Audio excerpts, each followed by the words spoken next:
Kalau mau sukses, tetap konsisten dengan apa yang sudah kamu mulai, karena proses tidak akan pernah mengkhianati hasil.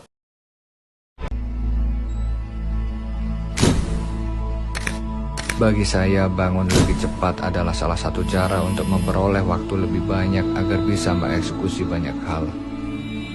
Dilahirkan dari keluarga yang berasal dari desa, membuat saya mempunyai mental baja untuk menghadapi banyak hal. Mempunyai masa lalu yang biasa bukan alasan untuk tidak menjadi luar biasa di masa depan. Kertas dan pensil adalah sahabat saya yang selalu menemani ketika saya mempunyai banyak gagasan-gagasan besar di dalam kepala. Waktu tidak bisa diputar kembali untuk mengulangi apa yang menurut kita kurang pas. Yang namanya hidup, tidak pernah ada yang sempurna. Intinya jangan pernah bandingkan diri kita dengan orang lain. Karena yang terpenting adalah bagaimana kita bisa lebih baik dari masa lalu kita sendiri. Kecepatan dan eksekusi nyata adalah cara saya untuk bekerja. Karena segudang ide tak akan ada gunanya tanpa adanya eksekutor yang baik. Dan impian yang besar akan mustahil diwujudkan tanpa ada yang mengerjakan.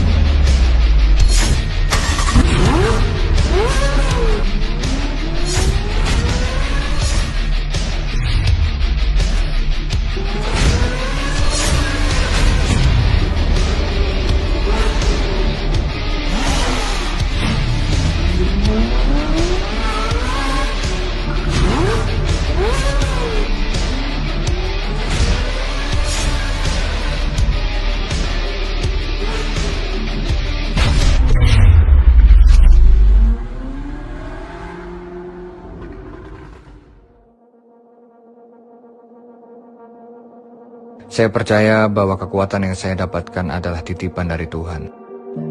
Bagi saya, namanya sahabat tidak harus dipandang dari segi harta ataupun tahta. Respek kepada setiap orang tanpa memandang status adalah salah satu cara saya untuk menjalin persahabatan. Jakarta adalah kota nomor 1 di Indonesia. Adalah impian semua anak rantau yang ingin berkembang lebih baik dan lebih baik.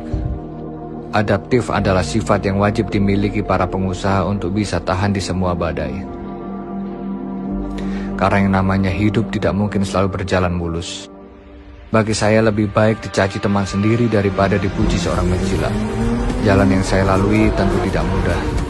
Mungkin saya adalah salah satu yang beruntung bisa mempunyai kehidupan yang lebih baik dan terus lebih baik. Saya pikir kalian akan bisa seperti saya apabila kalian belajar, bekerja keras, dan disiplin. Saya tunggu kedatangan kalian di ibu kota, tempat di mana kalian bisa mendapatkan banyak ilmu ketika kalian mau berusaha. Dalam waktu dekat, saya akan membuat tempat yang bernama Home of Entrepreneur, rumah harapan untuk para pengusaha Indonesia.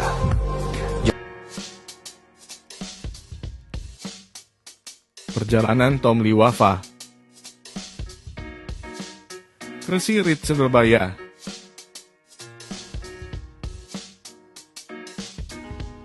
Pengusaha muda asal Surabaya satu ini yaitu Tom Lee Wafa.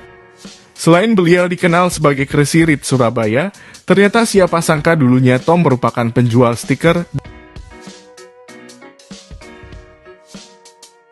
dan seorang penyanyi band metal.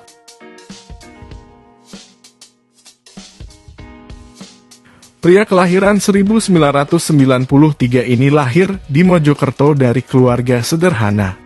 Bahkan orang tuanya bekerja serabutan untuk memenuhi kebutuhannya.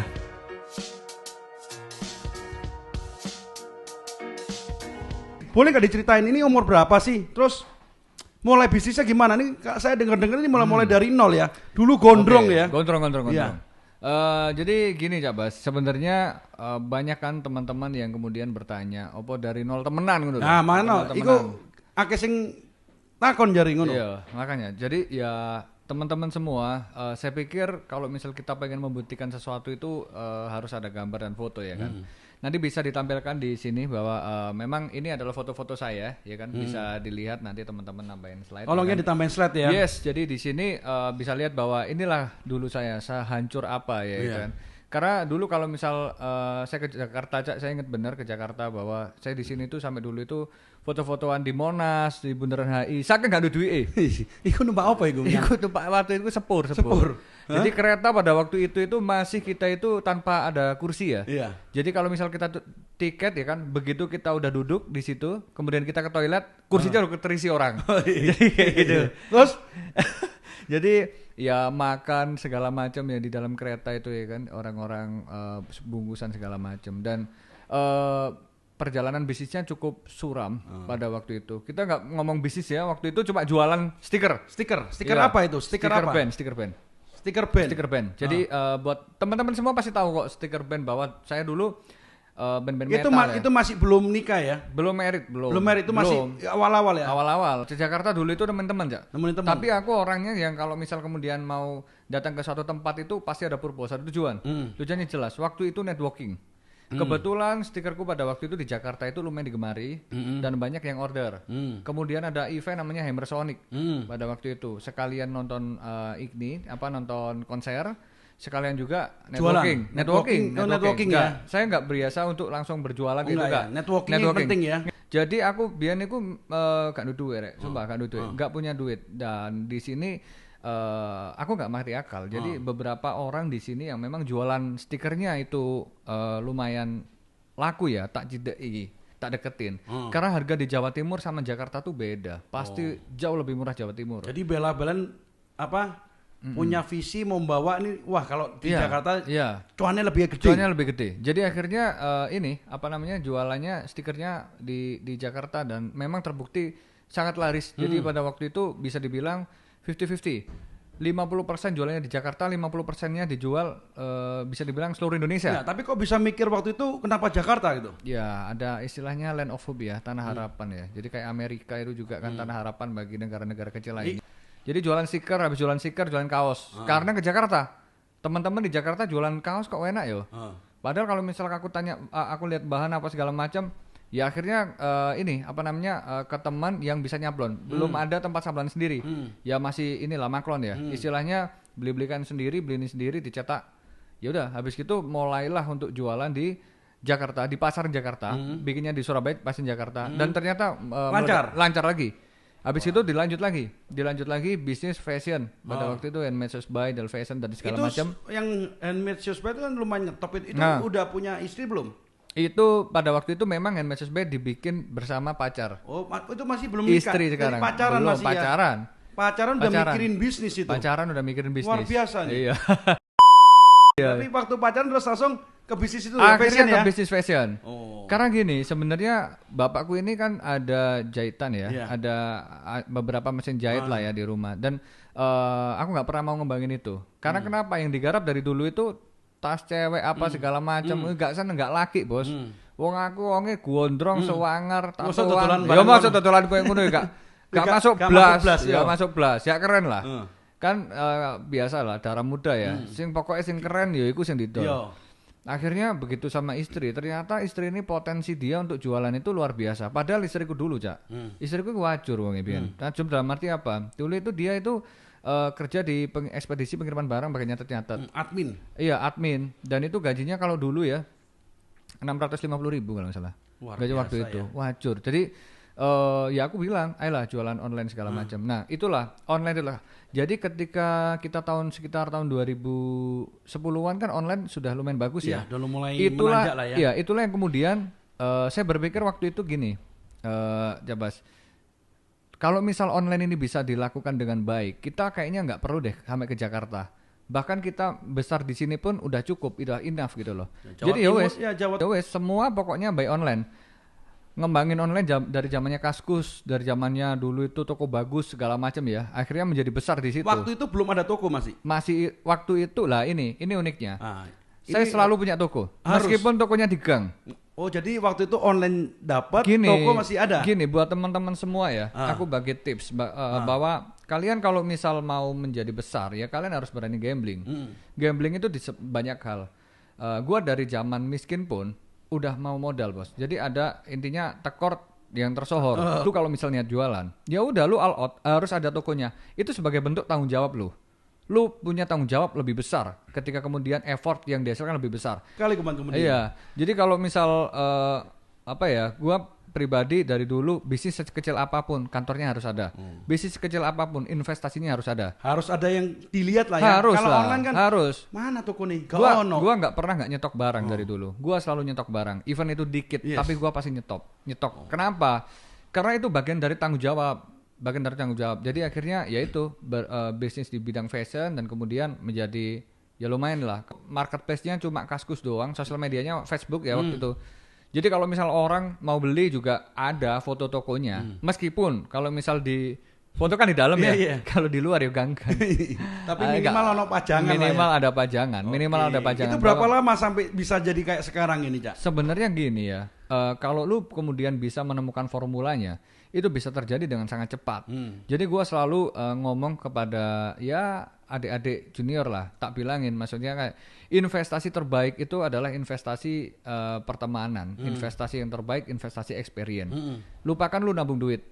Kalau pun kemudian lu nabung duit sekarang, ya kan, lu nabung duit, kan ada temen yang gua nabung, tapi kalau misalnya lu tabungin itu cuma, sorry ya 500 1 juta Iya, ya, mau kapan, berapa- mau mau berapa kapan? lama? Jadi mending daripada duit itu lu tabungin, investasi aja pertemanan. Iya. jadinya. Terus akhirnya kan sekarang udah mencapai satu toko ya. Yes. Nah, itu ceritanya gimana perjuangannya? Sekarang barang-barang apa yang dijual kok bisa sampai viral? Yes. Kenapa kok bisa sampai terkenal? Iya. Nah, itu perjuangan berapa lama itu? Benar. Orang kan ngelihatnya sekarang Tom Wah. yang beli mobilnya Atta 3 Iya, miliar, Tom benar. yang ini, Tom yang ini. Benar. Mereka nggak tahu nih susah dukanya menjadi Tom zaman dulu nih. Benar. Nah, itu mesti diceritakan singkat. Teman. Dan memang kalau misal sekarang gua udah ini banyak berbenah ya. Yes. Namanya manusia selalu berbenah. Gua dulu selalu pengen tampil di depan. Sekarang udah enggak. Kalau perusahaan gua udah dari dulu. Kalau kemudian gua punya gudang berapa? Gudang gua cuma ada 3, Bos. Gudang gua cuma ada 3. Tapi kalau kemudian ditanya berapa banyak toko gua yang tersebar di seluruh Indonesia, ratusan. Sebenarnya ratusan teman-teman, tapi ya itulah. Jadi ada beberapa, kenapa saya rahasiakan semua bukan karena apa? Karena memang privasi. Rata-rata orang datang ke tempat gua minta permodalan. Permodalan itu apa? Permodalan itu ya gua kasih tas, sepatu segala macam buat buka toko. Yes. Tapi ada beberapa syarat ya. Online shop itu nggak apa-apa, lu dropship itu nggak apa-apa, jualan online apa segala macam. Gua juga kayak gitu dulunya. Tapi kalau kemudian gua lihat ada satu orang yang berpotensi, jadi akhirnya gua develop ya. Gua develop kemudian 2 besarin. Jadi ada istilah kayaknya the good leader is create a new leader, not create a followers. Jadi gua udah nggak lagi di mana sekarang itu apa ya, maksudnya kayak mau nampang sendiri, besar sendiri. Enggak, gua nggak percaya dengan Sekarang itu. udah Ya, jadi seperti itu. Jadi gua create banyak orang-orang besar di daerahnya masing-masing ya, yang kemudian memang ngontek gua segala macam. Awalnya dari apa? Ya gua lihat juga. Ibaratnya gini, Cak. Makanya gue selalu bilang ya dimanapun lu jangan pelit deh. Kalau lu pelit udah lu miskin mutlak biasanya. Catat. Nih, lu kalau misal pengen ketemu, kenal baik dengan orang-orang kaya, nih lu catat. Pertama pasti first impression ya. First impression kalau misal lu sekarang punya sosial media, branding dengan bagus. Foto profil lu harus bagus, kegiatan lu harus positif semua. Yes. Saya Itu, lanjut teman-teman. lagi. Lanjut. Terkait entrepreneur of versus corona itu seperti apa ceritanya? Terus apa yang telah dilakukan sampai hari ini? Buat teman-teman semua yang memang mempunyai kemampuan di suatu bidang ya. Kayak misal gua ada kemampuan di bidang influence orang ya kan. Membuat orang kemudian menjadi trust dan segala macam. Manfaatkan dengan baik gitu loh. Gua punya kemampuan untuk kemudian mengumpulkan orang-orang baik. Gua ada kemampuan untuk kemudian diikuti banyak orang, Cak. Ya udah, gua bikin komunitasnya bersedekah, yaitu Entrepreneur versus Corona. Nah, ini komunitas kalau sekarang ya gua stop donasi semua sekarang. Entrepreneur versus Corona udah gua stopin semua. Karena Bahkan udah banyak iya. yang kemudian, "Bang, gua ada nih 10 juta, 20 juta." Oh, jangan. Karena ini memang corona kan ini udah new normal ya. Jadi gua juga udah bisa beraktivitas ya, lah ya. jadi gua pikir teman-teman juga yang ini, karena corona kemarin itu kita lebih kepada orang yang kehilangan kerjaan apa segala macam, ojol semua kebersihan yang ini. Akhirnya kemudian gua ajak teman-teman semua untuk ini apa namanya? Sama-sama berbagi, bangga berbagi. Tagline-nya kan itu bangga berbagi. Kita kalau misal ngomong tentang usaha bisnis segala macam, lu lupain lah ngomong 1 tambah 1 sama dengan 2, 2 dikurangi 1 sama dengan 1. Gak kayak gitu, Bo. Misal berbicara tentang kehidupan, bisa-bisa 5 dikurangi 3, ibarat 3 itu amal, itu bukan sama dengan 2, tapi sama dengan 20. Jadi lu mengurangi harta lu, kadang-kadang bisa menambah secara Rezeki langsung rezeki lu dari. Apalagi Lu kalau ketemu orang guys ya, lu semua kalau ketemu orang dan lu langsung berharap bisa berbisnis dengan dia, waduh lupakan, salah, nggak bisa kayak gitu.